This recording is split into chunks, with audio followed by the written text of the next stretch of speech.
안녕하십니까? 아렌지아입니다. 이번에도 정말 오랜만에 뵙습니다. 저는 여전히 대학병원에서 근무하고 있고요. 아직 박사 과정 중이라 많이 바쁘고요. 다양한 곳에서 강의도 하며 지내고 있습니다. 여러분들도 이 순간 스스로를 발전시키기 위해 노력 중이시겠죠? 지금 잠시 멈춰 있는 것 같아도 계속 나아간다면 그 끝은 반드시 성장해 있을 테니 걱정하지 않습니다. 오늘은 가볍게 테이핑을 보여드리려고 해요. 제가 IVE 교육할 때 보면 의외로 테이핑을 어려워하시더라고요. 그냥 선배가 그렇게 하니 그대로 따라하고 계셨나요? 그러면 안 돼요. 테이핑도 왜 그렇게 하는지 다 이유가 있지요. 왜인지 앞으로 계속 말씀드릴게요. 요즘에는 태가덤을 많이 사용하시죠? 투명 테이프를 사용하더라도 일반 테이프를 마무리로 사용하게 되는데 우선 테이프 종류별 특성을 먼저 알고 가야 할 것 같습니다.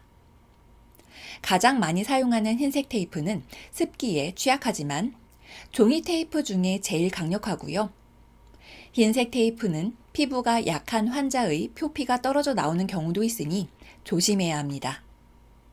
베이지색 테이프는 흰색 테이프보다 조금 부착력이 약하여 떨어지는 경우도 많긴 하지만 성형외과에서도 많이 사용하고 오히려 환자에게는 좀 더 안전할 수 있습니다. 잘 떨어지기 때문에 자주 확인해야 하는 불편함도 있겠죠? 그리고 이런 플라스틱 테이프가 있죠? 이건 손으로 뜯어서 사용하기는 편한데 이 끝부분이 의외로 날카로워서 피부에 자극이 되기도 하고 주변은 떨어지는데 어느 부분은 너무 세게 붙어 있기도 합니다. 장단점이 분명한 종류라고 할 수 있고요.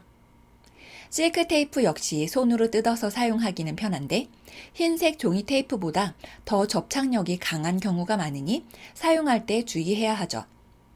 비싸서 병원에서 많이 구비하지는 않습니다. 면 반창고도 있지만 최근에는 잘 사용하지 않고요. 보조 고정용으로 더 많이 사용하는 것 같습니다. 천 반창고도 보조용으로 많이 사용하죠. 이거는 접착력이 매우 강하니 주의해야 하죠. 요즘에는 겔 타입이나 그 이외에 더 좋은 테이프도 수도 없이 많지만 병원에서 우리가 주로 사용하는 것은 병원에서 대량 구매해서 뿌려주는 저렴한 종류이죠. 그러니 가장 많이 일반적으로 사용하는 것을 기준으로 보겠습니다.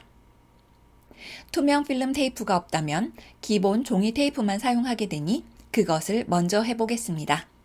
영상 보시죠. 저는 약 6에서 7cm 정도 3개, 12cm 정도 3개로 잘라서 준비합니다. IV를 스타트해놨다는 전제로 우선 카테터 허브 부분의 반 정도를 짧은 것으로 덮어줍니다. 그리고 또 하나의 짧은 테이프를 반대로 해서 아래를 받쳐주죠. 저는 환자 입장이 많이 되어봐서 아는데요. 이 부분이 피부에 닿고 있으면 시간이 지날수록 너무 아프더라고요. 그래서 수액 세트와 연결되는 이 부분을 테이프 부착면을 반대로 해서 붙여주는 것이죠. 그런데 이렇게 X자로 붙이는 분들이 많은데요. 이걸 떼려면 접착면끼리 붙어서 정말 떼기 힘들거든요. 그냥 이렇게 일자로 위로 올려주면 허브 부분은 받쳐주면서 안전하게 위로 고정해 줄 수 있는 역할도 잘 할 수 있습니다. 우리가 허브와 수액 세트를 분리해서 작업해야 할 때가 많은데 그때도 조금은 더 편하게 할 수 있죠.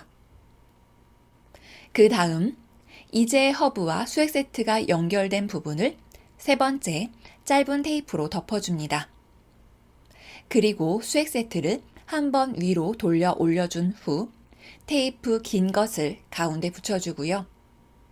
방향은 상관없습니다. 그리고 위에서 아래로 한번 굴려서 내려줍니다. 두 번째 긴 테이프를 위에서 붙여주고요. 아래쪽에 마지막 테이프 긴 것을 붙여주죠. 그러면 끝. 왜 이렇게 하는지 볼게요. 그냥 아래로 붙여서 마무리하는 경우가 있는데요. 이러면 너무 불안해요. 환자가 조금만 움직여도 수액 세트에 따라 IV 카테터가 이리저리 흔들리면서 혈관도 자극할 것 같고요. 그리고 여기서 마무리를 해놓는 경우도 있죠. 그러면 수액 세트가 어느 순간 이렇게 꺾여 있는 것을 볼 수 있을 거예요. 수액이 안 들어가는 상황이 발생할 수 있죠. 그러면 왜 수액 세트 짧아지게 2번이나 아래 위로 굴려서 붙여놓느냐는 거죠. 환자는 가만히 있는 마네킹이 아닙니다. 마비 환자는 비교적 움직임이 적겠지만 그래도 체위 변경이나 무의식적인 움직임도 상당히 있습니다. 하물며 움직임에 큰 제약이 없는 환자가 많은데 식사하고 화장실도 가고 산책도 하면서 IV가 빠질 위험은 언제든지 있습니다. 그럼 만약 수액 세트가 이렇게 당겨진다면 어느 정도는 안전할 수 있겠죠? 이렇게만 붙여놓거나 이렇게만 마무리했을 때 세게 당겨진다면 언제든 위험한 상황이 발생할 수 있겠죠? 긴 테이프 2개가 위아래로 받쳐주고 있다면 그나마 안전한 상황이죠.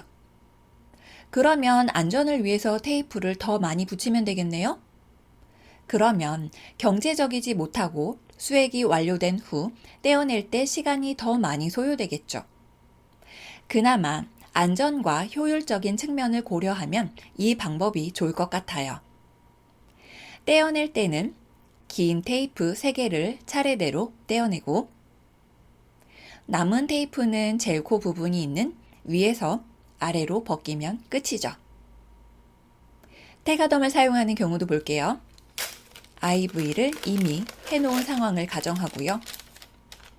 우선 준비는 테가덤을 바로 붙일 수 있도록 이렇게 해놓고요.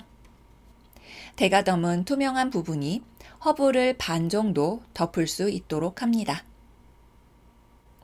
가이드 종이 부분은 떼어버리고요. 마찬가지로 수액 연결 부분이 환자 피부를 누를 수 있죠. 통증이 발생할 수 있으니 앞에서와 마찬가지로 테이프를 아래에서 위로 받쳐줍니다. 이것은 선택사항이기 때문에 반드시 이렇게 해야 한다는 것은 아니고요. 테가덤을 붙일 때 아래쪽을 마무리 잘 해준다면 추가로 붙일 필요는 없습니다. 그 위에 짧은 것을 하나 붙여주고 나머지는 같습니다. 위로 말아 올려서 길게 하나를 붙여주고 위에서 굴려서 아래로 내리면서 길게 하나, 그 아래로 하나 더 붙이면 끝.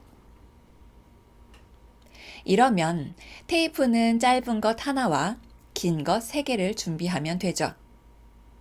IV 삽입 부위가 투명하게 잘 보이면 IV 사이트 문제점을 바로 발견할 수 있겠죠? 테가덤과 테이프 전체를 떼어낼 때에도 긴 것을 먼저 3개 떼어내고 위에서 아래로 벗겨내면 끝. 감염에 취약하지 않도록 허브가 피부를 누르지 않게 안전하게 이러한 기본 원칙을 생각하고 있다면 테이핑은 얼마든지 응용이 가능합니다. 손등, 팔, 손가락, 다리, 발, 목 등등 어디에든 IV를 해야 할 상황이 발생할 수 있으니까요. 그리고 중요한 것 중 하나가 우리가 일하는 효율성도 따져봐야겠죠. 이렇게 많은 테이프를 사용할 필요까지는 없습니다. 테이프 떼는데 시간이 너무 많이 걸려요. 테이핑도 무조건 선배가 이렇게 하더라를 따라 하는 것이 아니라 스스로 생각하고 안전이라는 원칙을 지켜주는 것이 중요합니다. 그럼 오늘은 여기까지 하겠습니다. 아렌지아 TV 오늘 하루 동사이